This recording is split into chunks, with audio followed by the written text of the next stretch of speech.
Hello and what's up beautiful people and lovely students. How are you all? I hope you all are fine and doing very well. Myself Shamim and I welcome all of you to my YouTube channel Brainstorming Knowledge. And today in this video we are going to discuss agrarian restructuring, land revenue settlements. And in this topic we will discuss three important land revenue settlements. Number first is Zamindari system, number second is Raitwari system, and number third is Mahalwari system.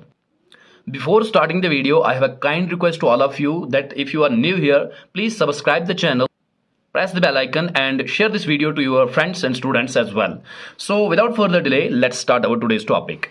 Number first, जमींदारी या जिसको हम permanent system भी कहते हैं. हम सबसे पहले जमींदारी system को डिस्कस करेंगे, उसके बाद इन दोनों को. चलिए, let me adjust it first. Zamindari और परमानेंट सिस्टम. जमींदारी को परमानेंट लैंड सिस्टम भी कहा जाता था.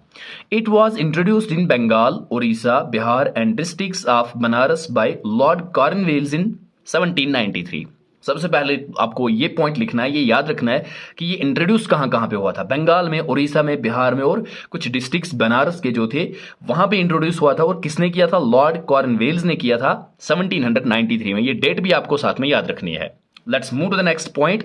Under this permanent settlement, zamindars were recognized as the owners of the lands. देखिए पहले क्या होता था. सबसे पहले मैं आपको समझाऊंगा कि जमींदारी सिस्टम आने से पहले क्या हुआ करता था. जो लैंड्स थी वो दी जाती थी पीजेंट्स को या फार्मर्स को जो उस पे काम करते थे और उनसे टैक्स वसूला जाता था. ठीक है, उनके ऊपर बहुत ज्यादा टैक्स चार्ज किया जाता था, रेवेन्यू कलेक्ट किया जाता था. लेकिन इसमें परमानेंट सिस्टम में, जमींदारी सिस्टम में क्या होता है कि जमींदार्स जो हैं ये रिकॉग्नाइज किए जाते हैं लैंड के ओनर. ठीक है, इनको जमीनें दी जाती हैं और फिर जमींदार क्या करते हैं, ये पीजेंट्स को लगाते हैं या फार्मर्स को, लेबर को लगाते हैं और वहां पे वो काश्तकारी करते हैं, उनसे लैंड रेवेन्यू कलेक्ट करते हैं. फिर उसमें से आप आधा हिस्सा अपने पास रखते हैं और आधा हिस्सा जो टैक्स देना होता है, जितना भी मुकर्रर होता है, फिक्स्ड टैक्स होता है, वो ये गवर्नमेंट की तरफ दे देते हैं. तो इसमें आपको ये याद रखना है कि जमींदार जो है ये रिकॉग्नाइज किए जाने लगे लैंड ओनर्स. ये लैंड ओनर्स थे. The amount of revenue that the zamindars had to pay was fixed.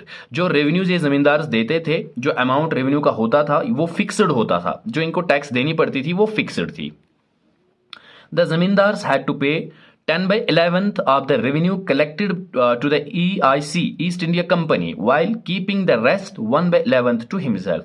तो जमींदार्स को क्या करना पड़ता था, जो ऐसे समझो कि अगर 11 हिस्से कर दिए जाए रेवेन्यू के, जो कलेक्ट किया जाता था उसमें से 10 हिस्से किसको देने पड़ते थे? ईस्ट इंडिया कंपनी को, ब्रिटिशर्स को देने पड़ते थे. मींस कि ब्रिटिश गवर्नमेंट को देने पड़ते थे.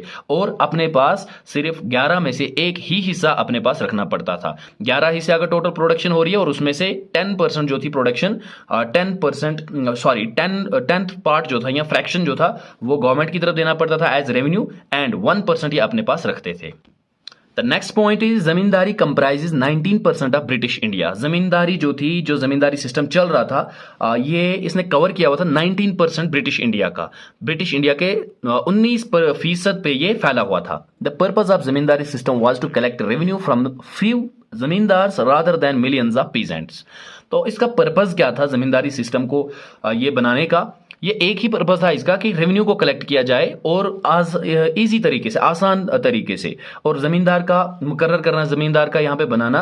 एक मिडल मैन की तरह जमींदार काम कर रहा था. ठीक है, जो पीजेंट से टैक्स लेता था, फिर ये गवर्नमेंट की तरफ देता था और बीच में ये अपना जो इसका हिस्सा होता था वो भी रख लेता था. तो गवर्नमेंट को क्या हुआ, गवर्नमेंट को काम आसान पड़ गया. अब वो डायरेक्टली जमींदार के पास जाते थे. ठीक है, जमींदार का काम था, फिर वो बाकी अपने अपने पीजेंट से वो रेवेन्यू कलेक्ट करते थे. तो गवर्नमेंट का काम जो है इन जमींदारों को अपॉइंट करने से इनका काम आसान हो गया, रेवेन्यू कलेक्ट करना आसान हो गया.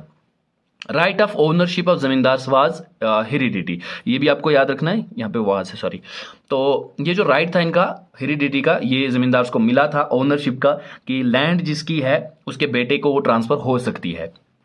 चलिए, the one and the last point is if the zamindars fail to pay revenue on fixed time their lands would be taken by the company. कि अगर जमींदार फेल हो जाते हैं रेवेन्यू टाइम पे देने से, अगर टाइम पे वो रेवेन्यू ना दे पाए, जो फिक्स्ड अमाउंट या फिक्स्ड टाइम जो रखा गया है ये रेवेन्यू पे करने का, अगर उस पे ये ना दे पाए तो उनकी लैंड जो है वो जब्त की जाएगी, वो कंपनी को चली जाएगी और कंपनी वो फिर किसी दूसरे को भी वो दे सकती थी. और इस लॉ को सनसेट लॉ कहा जाता था. ये भी आप याद रख लें, इसको सनसेट लॉ कहा जाता था. Okay, so this was little information about zamindari system. These were few important points about zamindari system. Let's move ahead. Now the second land revenue system was Roitwari land system, Roitwari system. It was started by Captain Alexander Reid in 1792. ये start किया था captain Alexander red ने 1792 में. Thomas Munro improvised this system in 1820. फिर Thomas Munro ने इसको improvise किया 1820 में. रॉइट मीन्स पीजेंट कल्टिवेटर्स. रॉइट का मतलब होता है पीजेंट कल्टिवेटर्स, यानी कि जमीन के ऊपर जो काम करने वाले होते हैं, फार्मर्स जिनको हम कह सकते हैं. Peasants were the owners of their land. इसमें क्या होता था, इसमें लैंड डायरेक्टली पीजेंट्स को मिलती थी. ठीक है, पीजेंट्स ओनर्स हुआ करते थे लैंड के. ठीक है, जैसे हम अपनी, जिनके पास छोटी छोटी जमीनें हैं, हम अपने घरों में अपनी जमीनों पे खुद काश्तकारी करते हैं, कल्टीवेशन करते हैं, तो हम उस तरह से लैंड ओनर्स भी हैं और पीजेंट्स भी हैं.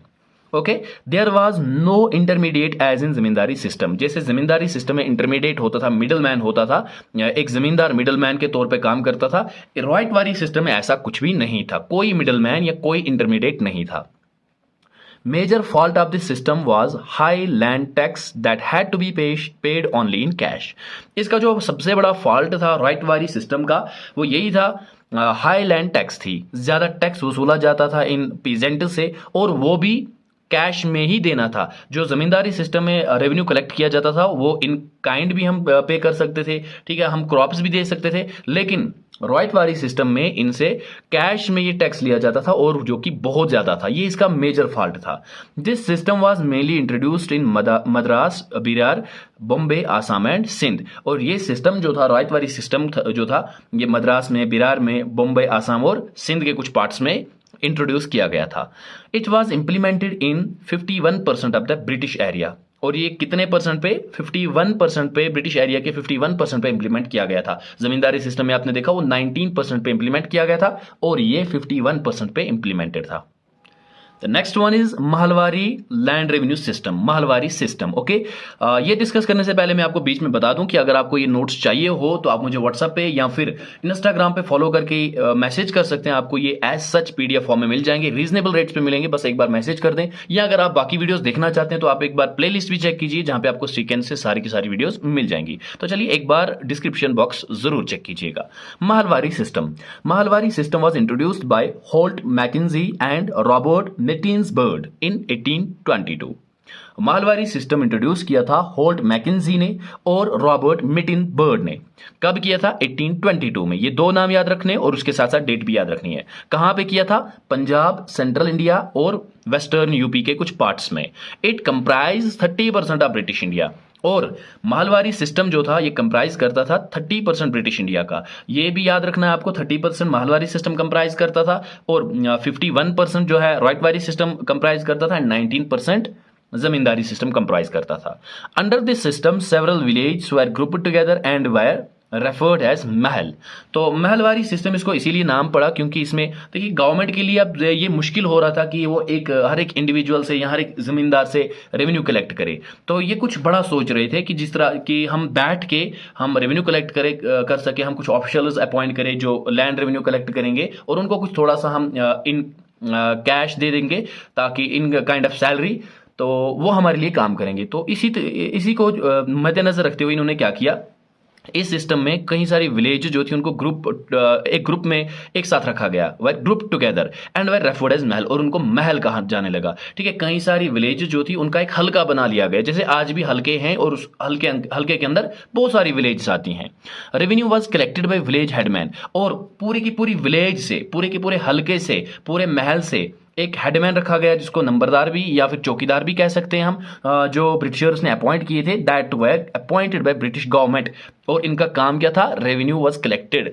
और ये रेवेन्यू कलेक्ट करते थे. कौन? हेडमैन, नंबरदार या चौकीदार. और फिर ये रेवेन्यू किन के पास जाता था? ये रेवेन्यू ब्रिटिश इंडिया के पास जाता था, और ब्रिटिश गवर्नमेंट इस हेडमैन को, नंबरदार, चौकीदार को सैलरी के तौर पर कुछ ना कुछ दे देते थे.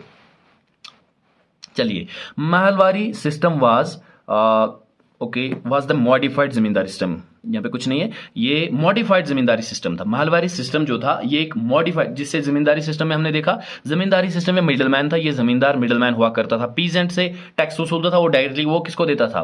वो गवर्नमेंट को देता था. महलवारी सिस्टम में भी कुछ ऐसा ही था. ठीक है, इसमें क्या होता था? इसमें जमींदारी सिस्टम की तरह मिडलमैन होता था, जिसको हमने देखा अभी हेडमैन या फिर नंबरदार या चौकीदार कह सकते हैं. ठीक है, वो ये टैक्स वसूलता था और गवर्नमेंट को देता था. गवर्नमेंट इसको भी कुछ ना कुछ दे देती थी, और इसीलिए इसको महलवारी सिस्टम को टेम्परेरी टेम्पररी सिस्टम भी कहा जाता है, टेम्पररी लैंड सेटलमेंट सिस्टम भी कहा जाता है, ये भी आपको याद रख लेना है। This system was one of the main revenue system of land tenure in British India. Land tenure का सबसे इंपॉर्टेंट और सबसे बड़ा लैंड रेवेन्यू सिस्टम जो था वो यही था, महलवारी सिस्टम। इस सिस्टम से बहुत ज़्यादा लैंड रेवेन्यू कलेक्ट किया जाता था और वो ब्रिटिश गवर्नमेंट की तरफ जाता था। सो आई होप कि आप लोगों को ये वीडियो पसंद आई होगी। अगर नोट्स पसंद आए हो तो नोट्स के लिए एक लाइक बनता है। कमेंट में हमें बताइए कि अगर कुछ रहा हो तो हम कमेंट में आपकी कमेंट पढ़ के वो कवर करने की कोशिश करेंगे। और अगर वीडियो अच्छी लगी हो तो दोस्तों के साथ भी शेयर कीजिए, हमें भी सपोर्ट दीजिए। मिलते हैं अगली वीडियो में, तब तक के लिए अल्लाह हाफिज़।